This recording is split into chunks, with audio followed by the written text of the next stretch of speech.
What's going on, everybody? Dr. Vasquez here, coming to you live.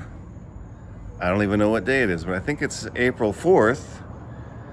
I'll correct that in the video if I need to. But as most of you know, from the video that I posted earlier today, Vimeo, which is a video hosting platform, where I've had two professional accounts, paid accounts, for 14 years. One of them I started earlier than the other. So let's say one of them's 15 years old and the other one's 13 years old. I've had two accounts there. And now they deleted my entire account because they said that I was posting information that was like anti-vax. And the other said, oh yeah, vaccine misinformation and health misinformation that could potentially hurt people. Well, I don't know what to say other than they can fuck off, because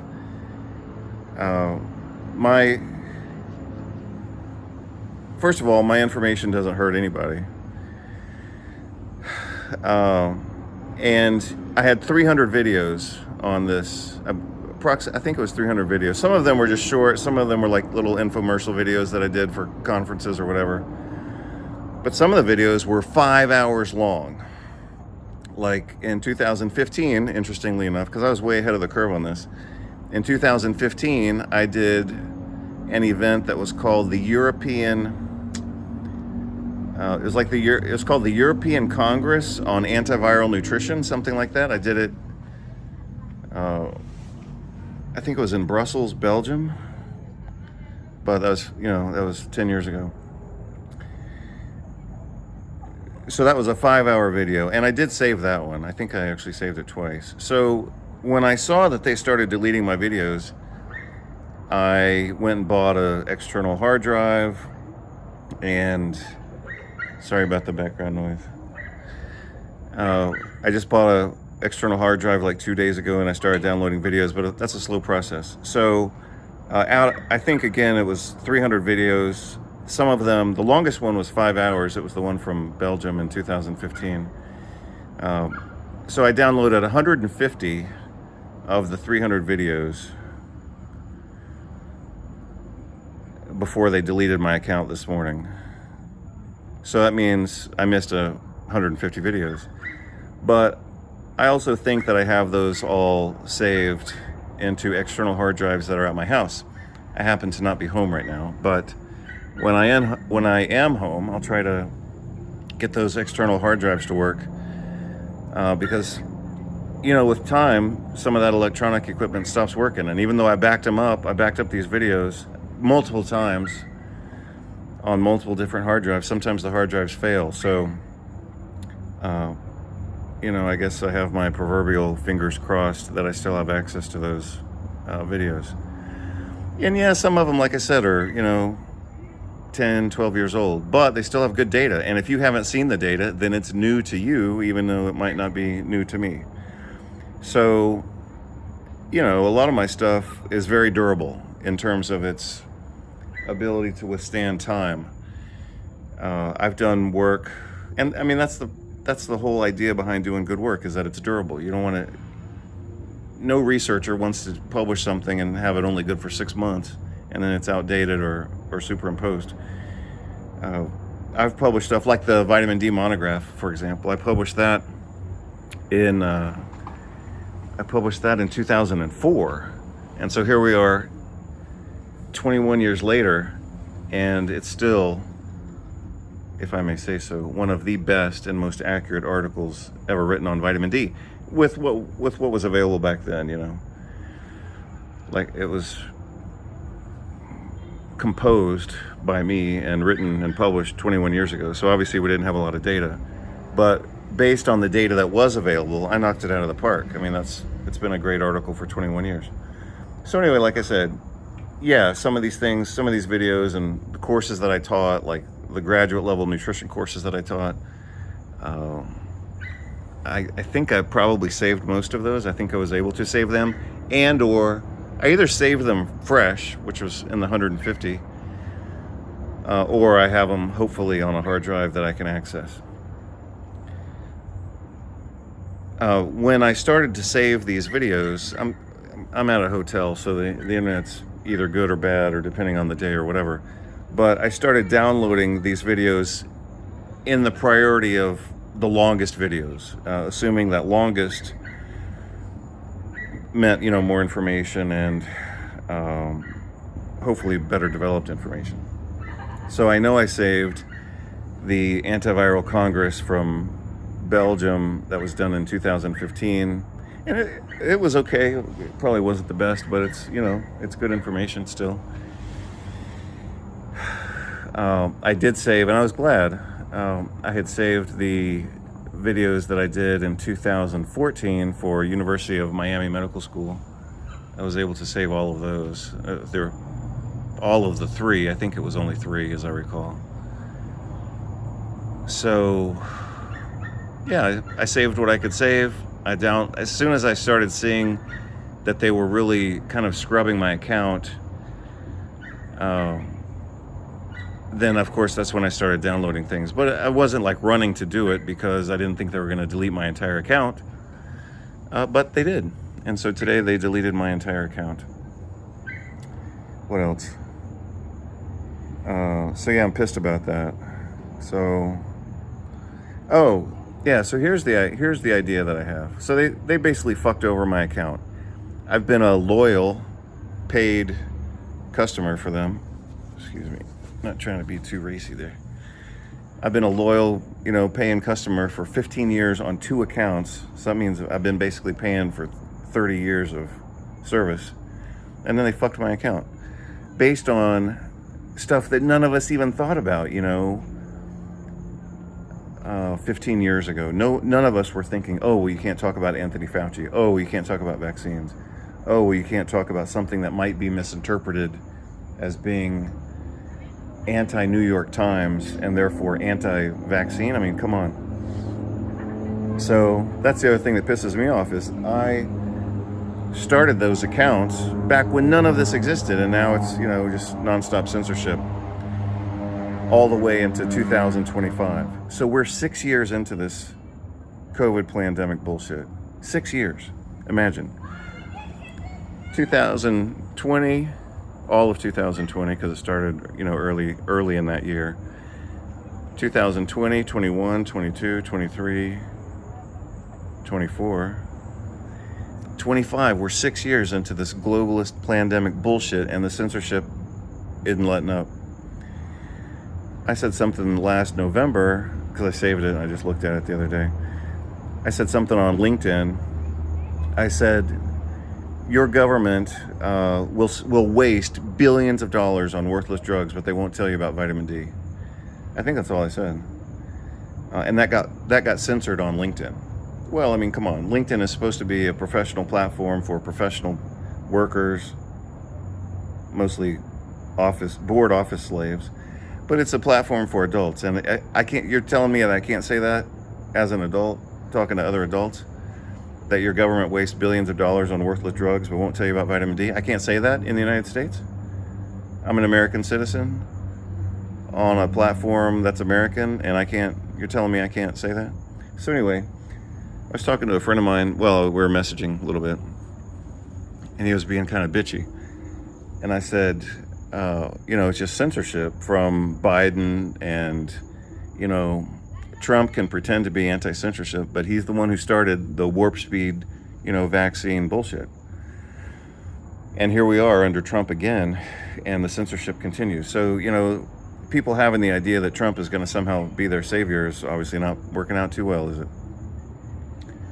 I think he's a corporate puppet. I think he's going to do some good things, and he's going to screw some things up. And overall, maybe that's better. But like I've said privately recently, your country's pretty fucked if you need, a whack job in there as president to make things better. I mean, that shows you how bad things are. But that is where we are. So, I still have one point that I want to make. So this is obviously a spontaneous review, and I'm a little hypoglycemic because I haven't eaten anything all day today. Today I'm fasting.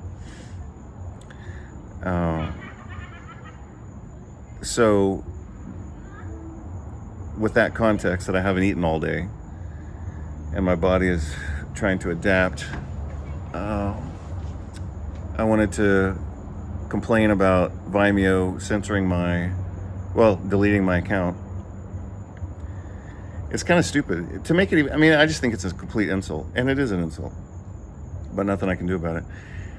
When they sent me that message saying you can respond to this, but you have to respond pretty quickly, I responded to their email that they sent me, and it was a no reply email. So the irony of this, I mean, just adding like insult to injury, so to speak, is they deleted my paid account that I've had for 15 years. They deleted my paid account.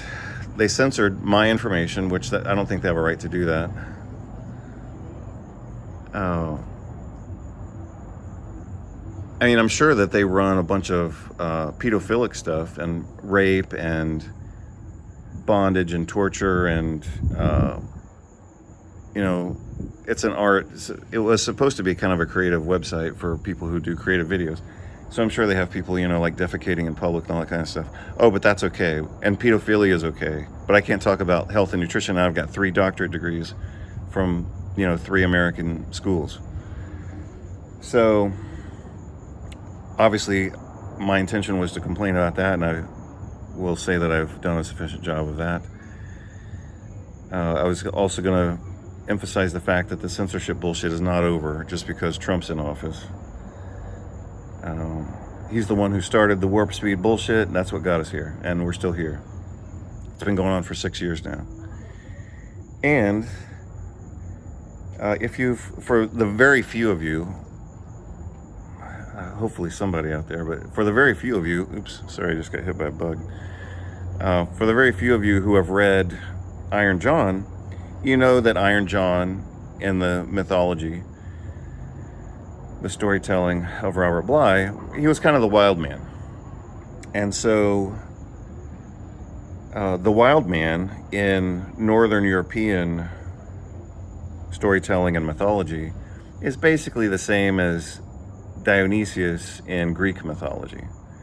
So Dionysius was the god of like dance and wine and like maybe sex and partying and whatever else. But Dionysius is the part of us. Remember, I've said recently that the polarity, which is pretty common. I mean, not like I'm making this up. I mean, this is a pretty common idea within Greek mythology, but it is kind of a polarity. You've got Dionysius, who's kind of like the dance party guy, and then you've got Apollo, who's like the professor. And I guess I can be both, but I like to be the professor.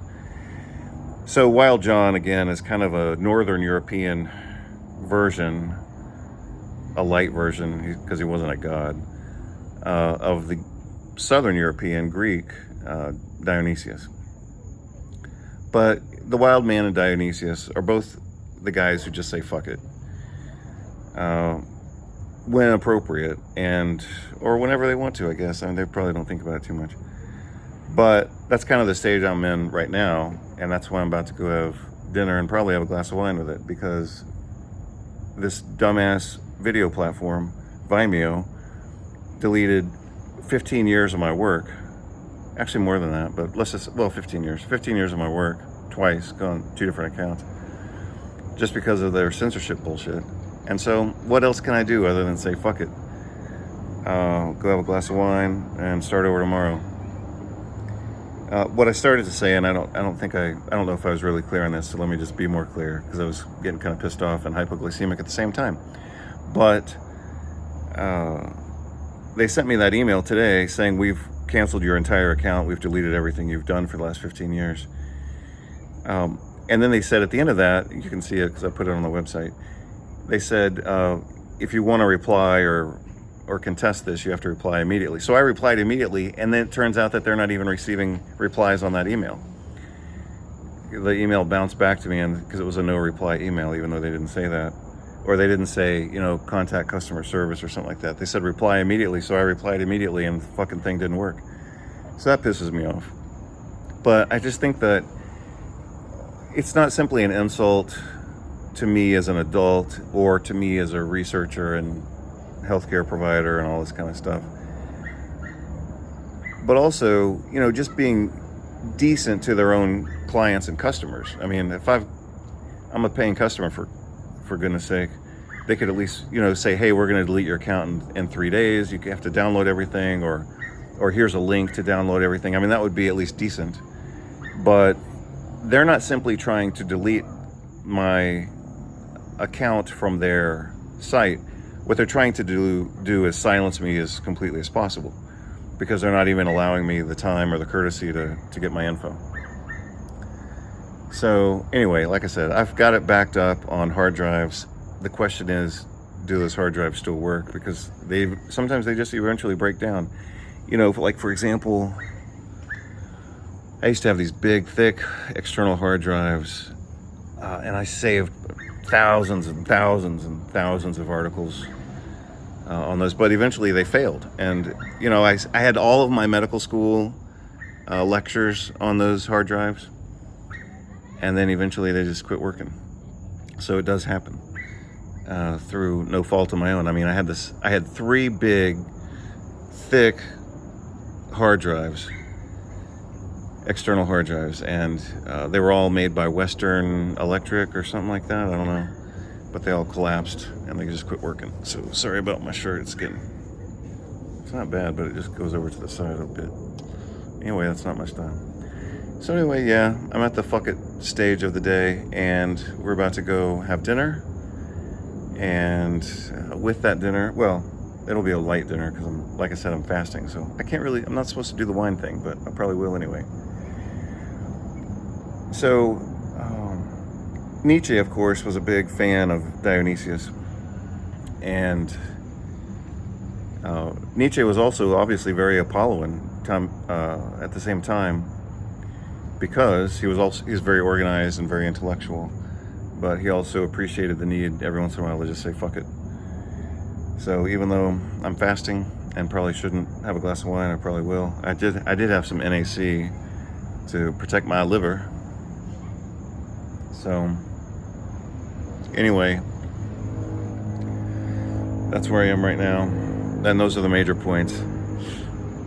They screwed over my account. They didn't even provide me the courtesy of downloading my stuff, which means also that they're trying to basically erase they're trying to, and they did. I mean, they destroyed all those files. And like I said, some of that were teaching files on nutrition and whatever, so it's not like they really had the right to delete it. I'll just try to access it off those hard drives when I get back home. But that sucks, you know. It just sucks for me. It sucks for all of us. It sucks for people who want to learn. It sucks for those of us who are adults and we want to be treated like adults, because part of what's being done here is they're just infantilizing the population just into oblivion. Like, you can't think, you can't have your opinion, you can't talk to your friends, you can't even archive your own teaching videos without having some algorithm or some, you know, dumbass decide that you're wrong. Really? I told him, I wrote him back, I said, send me the citations that prove that I'm wrong. Of course, they're not going to do that because they don't even read research. Well, if they don't read research and they're not seeing patients and they don't have, you know, clinical doctorate degrees, then why are they even assuming they have the right to comment on these topics? So, I mean, I guarantee you everything I've ever said and done clinically has citations behind it. It might be different from what you're going to read in the New York Times, but it's reasonable. I'm being called to dinner by my wonderful wife right now. She says, shut up. So we're going to go eat. And thank you all for your support and attention. And the lesson of the day is sometimes you just got to say fuck it and realize that the world is unfair and you just have to eat it. That's also consistent with a song by Henry Rollins. It's called Grip, Grip, and actually another song. He has 2 songs with the same theme, but one of them is Grip, and he says when the world screws you over, you just have to keep a grip and deal with it. In another song, it might be blues. I think it's called Blues Song. They're both on the same album. He says, He says, what do? You deal with it. That's what you do. So that's where I am. Take care and see you soon. I'll get some more videos on the site. Like I've said, I've got 300, I got 150 videos saved, so I'll start putting those on the site as soon as I can. Take care. Bye-bye.